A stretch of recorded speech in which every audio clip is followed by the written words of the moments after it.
Okay, I come from CCP. It's a company founded almost 30 years ago in Iceland, and this is our mission. We want to create virtual worlds more meaningful than real life. This is probably something that's going to take 100 years, and it's very provocative, but I assure you, we actually believe it's a good thing. If you were here for Justin's talk just earlier, he was there for digital civilization. We have created like what could be a prototype of maybe not like a civilization scale, digital civilization. It's more like a digital nation of sorts. It's a game we released 21 years ago. It's called EVE Online. Currently, there are about like 1 million characters playing it. It has a lot of transactions. And it is actually the first game built on top of a database, which was very controversial at the time. Like I said, we come from Iceland. Iceland is a country that just recently has more people than sheep. So in our sort of coordinate system, 1 million people is a lot. It's almost 3 times the people that live in our country. We also made other games over the years, but 60 million people have played even other games. This is the first version of EVE Online released summer 2000. This is what it looks like today. This is a picture of our Guinness World Record of the biggest spaceship soup ever created. This is basically an all-out fight of 8,000 people. We have spent updating the game over these 21 years. So about like 4,000 people have spent 21 years to build on top of this basics. We actually released yesterday what is the 50th big update to EVE Online. So if you want to check that out, now's the time. But the most important building that happens in EVE Online is that players, it's a sandbox, you need to build stuff. All the infrastructure in EVE Online is built by players. If I aggregate these 21 years, the millions of people that have played, etc., it is enough to build 10 pyramids of Giza. Nobody, of course, knows how the pyramid was built, but by some estimation, it would be that. That is really why we are the most excited about, the building that happens in this virtual sandbox and how we can enhance that. Mainstream media has kind of adopted EVE Online almost like a virtual nation. You see war reporting from BBC, from Yahoo, etc., where people are sort of delivering news from this digital civilization as if it's happening for real. We've also had riots, we've had economic collapses, we have had all the things that civilizations should have. This is storied. The 3rd history book is now being written, but you can buy the other 2. If you want to really, really go down the rabbit hole, I recommend this YouTube series, Down the Rabbit Hole. It's 6 hours, very good for a long play night. We're obsessing about like physical things because it's so virtual. Here's a little pyramid we're building on the shores of Reykjavik. We added a 2nd layer on year 20. So by year 30, we will have a 3rd layer. And by year 100, we'll have a pyramid on the shores of Iceland. So there's a lot that goes on with EVE Online under the hood. And it's shockingly not very technical. There's an aspect to EVE we call the EVE effect, which is combined of 2 things. It's the friend you make, and it's the skill you gained. If you survey EVE players, 73% of EVE players claim they have made a new lifetime friend from EVE Online. It's to a point where this is the meme. It's a spaceship game, but the best ship in EVE Online is the friendship. This is a big topic. As we all know by now, loneliness is a mega issue. It's the biggest health crisis in the world, vastly underreported. We have discovered a formula of how you make a friend. We're mega nerds. We didn't make the formula. It's known in psychology: proximity, frequency, duration, and intensity. So EVE is very known for being super hardcore, super hard, death penalty, etc. And it's actually this hardship that creates the friendship. So when you survey EVE players, why have you played this game for 21 years? It is usually a story about a devastating loss where people had friends to pull them back from it, or they gained friends to doing that. And if we ask players, how do you self-identify? You would think PvP, sandbox, it would be like killing and building and exploring. No, it's actually helping others. Turns out when you make PvP capitalistic death hellscape. There's just a lot of people that need help. And again, if you survey players, the people that like to help others, they enjoy EVE Online the most. Very interesting. Often the friendships elevate to various other relationships. Here's me marrying people about a decade ago. Now the space pope takes care of the marrying. This is what governance looks like in EVE Online. This is a Council of Stellar Management meeting. This is a democratically elected council of players. You see me there squirming at the end. The guy talking here has PhD in AI. The next guy to him has PhD in how mice make new memories. Social organizations are a huge thing in EVE Online. Here are the 3 top alliances. They are the size of the UK military, just to kind of compare social organizations. EVE is obviously known for this. It's massive alliances. Because to kind of go anywhere in EVE Online, not only is it the friendship, it is the scale of the social organization that you belong to. EVE is also arisen to be more than a game. With an API we created, massive amount of things have created that, and we believe EVE is going to go on forever. That brings us to eFrontier, which is a new experience we are creating, where we are going to get closer to the digital civilization Justin was talking about earlier. And we hear here a little video that is going to take you through like a brief introduction of that. If it plays. It always happens. Yeah. Welcome Awakened. I'm CCP Overload, and I'm excited to showcase what we've been building to you today. Before we begin, please note that all footage shown is under development and not fully representative of the final version of eFrontier at launch. So, eFrontier, what is it?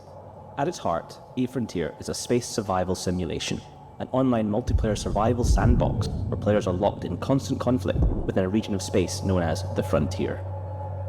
The Frontier is a place of decay and danger, a shattered post-apocalyptic landscape covered with mysterious ruins and infested by hostile AI. At its center sits the Trinary, 3 hypermassive black holes bound in a dance macabre, perpetually shaping the fabric of the galaxy and acting as the bedrock for the endless cosmic turmoil that players will try to survive within. The Frontier is a dark and dangerous place.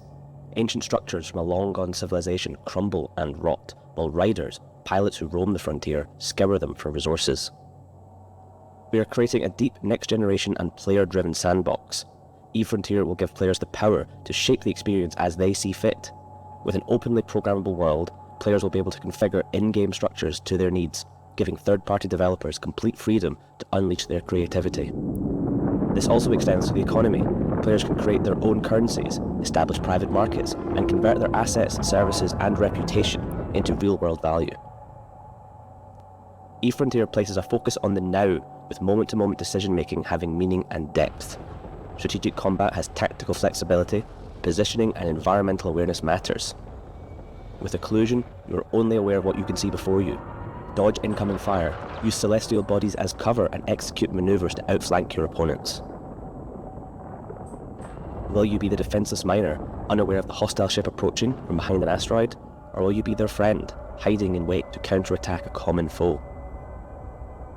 As a newly awakened rider, you'll be thrown into a desperate world full of death and suffering, but also ripe with potential. In a vast galaxy of over 20,000 star systems, your future is yours to forge. I told them. Will you become an industrial powerhouse? Okay, so the journey to this point has not been short. I've here journaled the journey to get here up until the point where me and Justin met. But the journey up ahead is more exciting, so I'm going to give that over to Justin to take us a bit through that. Thank you, Hilmar. All right, so as you saw in the video, Frontier's players are rebuilding a broken world, right? And so in order for them to do that, to not have like a shitty space life for like 20 more years, we need to give them the tools to do so. A slightly longer-term goal for us is for Frontier to outlast and outgrow CCP games. Hilmar is going to die at some point, and he's not going to take care of CCP games anymore. And if we want eFrontier to last forever, we need to lay down the social and technological foundations for this to happen. So let's talk a little bit about how eFrontier works, right? Like you saw a bunch of gameplay there, which is very early. We spent the last 3 years architecting and thinking through how we can actually pull that off, as opposed to kind of like wishful thinking, like, oh yeah, it's gonna last forever, which a lot of people do out there. So the strategy we've been leaning into is that we want the rules of the world to be grounded in what we call digital physics, right? What we mean by digital physics, very similarly to the rules of physics of like this actual universe, is composable rules onto which the entire universe is built and bound. Whether it's the first-party creator of the world or its inhabitants, they must respect digital physics. And this is where Ethereum comes in, right? Ethereum provides a multiplayer computer that lets players build on top of the rules. As if you have seen the previous talk, which I guess is prereq now, sorry if you weren't there, Ethereum kind of like approaches a new perfect primitive in some sense, and we think it should be the bedrock for what ambitious worlds like EVE Online, eFrontier should be built upon. And in the long term, Ethereum provides us the guarantees that the rules will be executed correctly, meaning eFrontier can grow beyond CCP game. And in some ways, like leaning into digital physics is a form of like via negativa, like removing in order to get more. The rules being grounded in physics enables CCP games to provide less and let players create more. Right? It's a shared set of rules that prevent game-breaking creations. Game-breaking creations at the design level, right? Like no more of like my custom ship could destroy anything in a second because I added 3 zeros. You know, that's the classic question that players ask on Discord. It's like, if we can build things, why can't I just like add a bunch of zeros? It would be like if an engineering student like went to university and was like, well, why can't we just like snap our fingers and create like 1 megaton worth of energy? Well, bro, there are rules, and if you could do that, you would just change the world forever. We would have to adapt around it. And it also prevents game-breaking creation at the infrastructure level. Believe it or not, this is actually extremely hard. You don't want people's code to break the server. The world is meant to be extended, and so deep at the technological architecture level, we have to reflect that all the way throughout the stack. So I want to do like a little bit of like where are we at with this whole digital physics, right? So we're following a barbell strategy. On the left, we're investing in a lot of time in very core systems to formalize and secure the whole world, whether it's like key assets, markets, players' identity in the world, etc. On the right, we invest a lot of time into making sure third-party developers can tap into the world itself, right? Through these structures in space you saw in the video called smart assemblies. People can build warp gates, smart storage units, smart turrets. And the way it works is it's not like we put together these like parameterized program, almost like roller coaster rides in a theme park. Players actually tap into the primitives in order to build this themselves, right? It's on them to figure out what they can do with the rules of the world in order to rebuild that broken world. And in the center, we have a bunch of like really annoying stuff that we don't know how exactly we're going to go towards digital physics, but we're making progress there. Like things that require very low latency, things that require a lot of information asymmetry. Some of the markets today are still there. And over time, we kind of like want to squeeze the box in the middle and lend things that are on the left or on the right. You could imagine in a short future, everything but space travel and combat remains in this middle category. And with a lot of effort and cryptography, both sides should meet, bringing us one step closer to EVE forever. Okay, so I'm seeing I don't have that much time left, so I will give a few very quick examples of this via negativa and what happens when you do that. So in EVE Online, which is a different game, but it's useful to refer to it, CCP Games built this very complicated contract system for things to happen in the world, right? And so instead what you can do is, if you let people check that stuff happened and you let them do asset transfers, they can now build whatever contracts they want and make them as exotic as they want. Like CCP can now just delete like 30,000 lines of C++, something like that, just a ton of code just by doing that. Similarly, in EVE Online, there's a bunch of like player organization systems, like corporations. If you let people identify players, control other subsystems, you can now build whatever organization system you want. You can just like remove all that code as well. Same with markets. But it also enables you to do things you couldn't do before. Players have been asking for being able to put their own structure in space that they kind of like program to do whatever they want. And that's really hard to do if all you have access to is these like cookie cutter parameterized programs, which is what most people do these days when they build online worlds. And so now in Frontier, you have these smart assemblies that people can, where they can essentially tap into these like very low-level primitives, like attack, transfer items, warp, in order to build essentially whatever they want. So Frontiers physics is built on mud. When people were asking earlier, what does XeroXproc do concretely to approach the vision I was laying down? Well, that's the kind of stuff we do. We think virtual worlds are actually like heavily underrated and extremely important when it comes to our transition towards digital civilization. And so a company in the XeroXproc ecosystem has been building a framework for building very large application on Ethereum with a lot of state and where many participants can kind of like tap into what's going on. And Frontiers asset, logic, and state and third-party extensions are all centralized in one mud deployment. So the quick 101 is there's a shared mud world where CCP games build the core physics and a bunch of core data structures, and then third party can come in and deploy within this world things like, like new mini games or new mission and reward system. All of this logic is centralized into one big system that can coexist through like these rules that are enforced across first party and third party.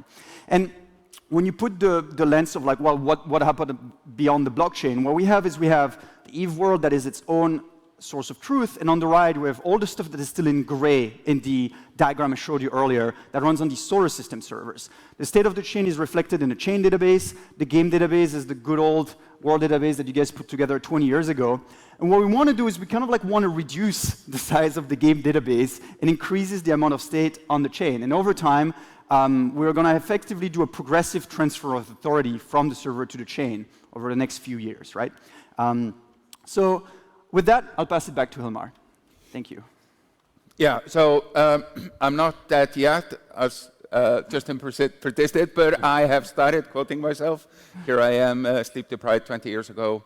Other games focus on having people go up against monsters, maybe in a small group. Eve is focused on building a society and providing the tools and rules to operate it. So this is very much our mission we're on still. I mean, we have some newfangled tools to do this even better. Ultimately, what we are here about is to provide tools for people to build societies, to realize this vision of a digital nation or a digital civilization that Justin was talking about earlier. We have some really stellar early data. We've been running a few hackathons where we've been blown away, where people in 48 hours have been able to hack together elements that take us maybe months or years to make in EVE Online due to all the composability that you just get naturally from operating on top of Ethereum. And we've spent a lot of time taking and distilling all this knowledge from EVE Online, where you start to understand really what are the atomics of virtual world, all the way going down to sort of taking analogy from physics into chemistry, chemistry into biology, etc. This element of open economy is something we've been very excited about. In 2009, we introduced something called Plex into EVE Online. It basically became kind of like a stablecoin. It isn't quite that, but it's analogous to that. At least you could put money into the economy. But there was no foreign export. But that still happens. If you've played an MMO, there is rampant real money trading around all MMOs. It's a constant struggle. I've, since dawn of time, wanted to find a way so that we're not fighting this core behavior, which obviously you cannot change the rules after the fact. But if we build something fundamental like that, that's very exciting. And then we have made announcements as we go through all this. We will be open sourcing all of the code that both we inherit from EVE Online in terms of engines, etc. So again, if the goal is forever, then open source seems to be the best plan for that. Yep. Justin. All right. I'll close this off. So I think we're in the sticks and stones era of digital civilization, right? Yet the digital is becoming more and more important and valuable, right? Whatever you're into, you're realizing that we're moving more and more there. And so I personally see Frontier as a testbed for exploring how significant worlds can be made out of bits, right? Like the reason why 3 years ago I got a really nerd snipe by talking with Hilmar and went to Iceland many times at great expense and inconvenience is because I think that this is not just like a cool side quest on the way to digital civilization. I think actually, there's a typo here. Frontier can be a massive stress test to Ethereum, both technologically and culturally. Right? If we think of Ethereum as this like very fancy payment rails, what happens when it becomes almost like the home of worlds that matter? So I'm pretty excited about this. And just like EVE Online was rooted in the philosophy of worlds over theme parks, from 20 years ago, I think eFrontier will be able to explore this even deeper with digital physics and real assets. So that's it for us. Thank you. Oh, you want to do this? Thank you. Big round of applause. Yes. Call to action. Yeah. So we have been doing playtests, but on the 5th of December, we're opening it up in a real way. So go sign up and stay tuned. Thank you. All right. Thank you.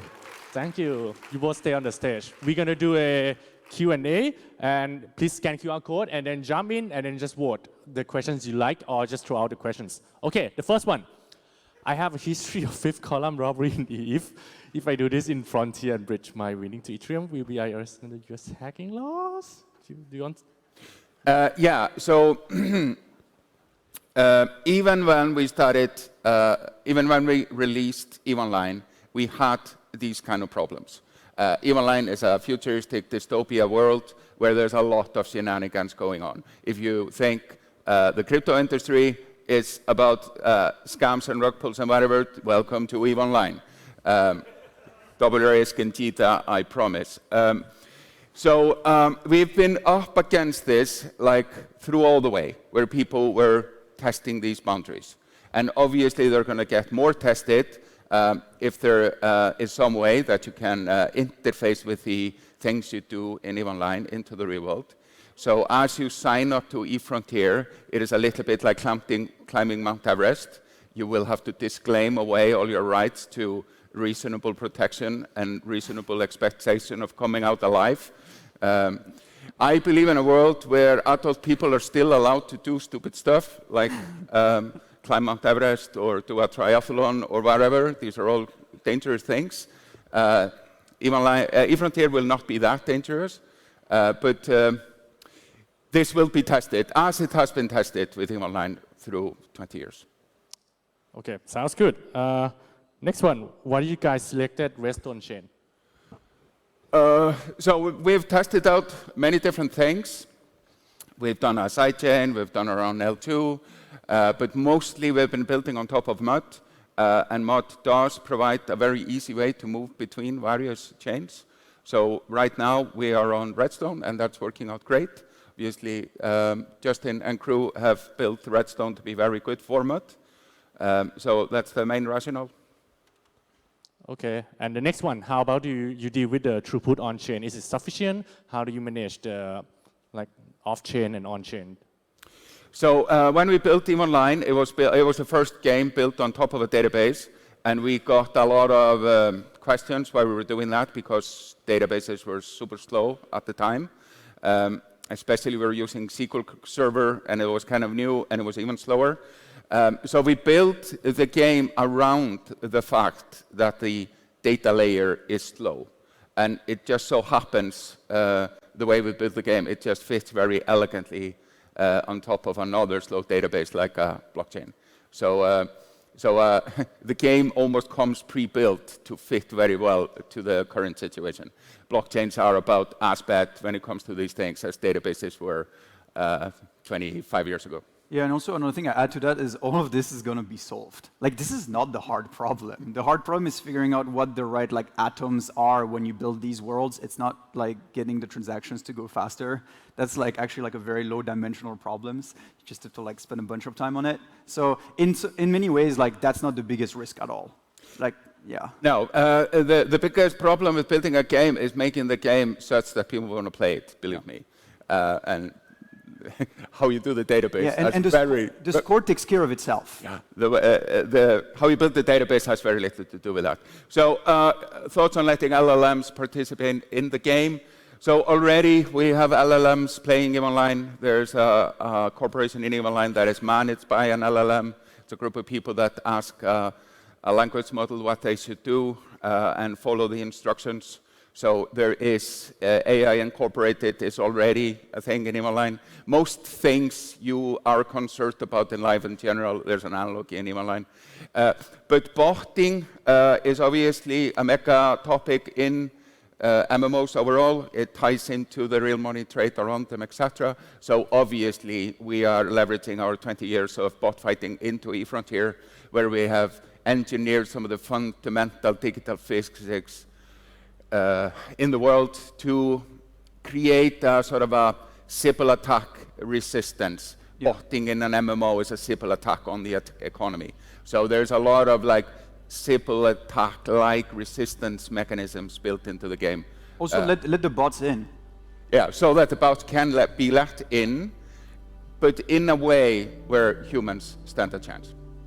All right, ladies and gentlemen, this is eFrontier. Yes, thank you for your insight.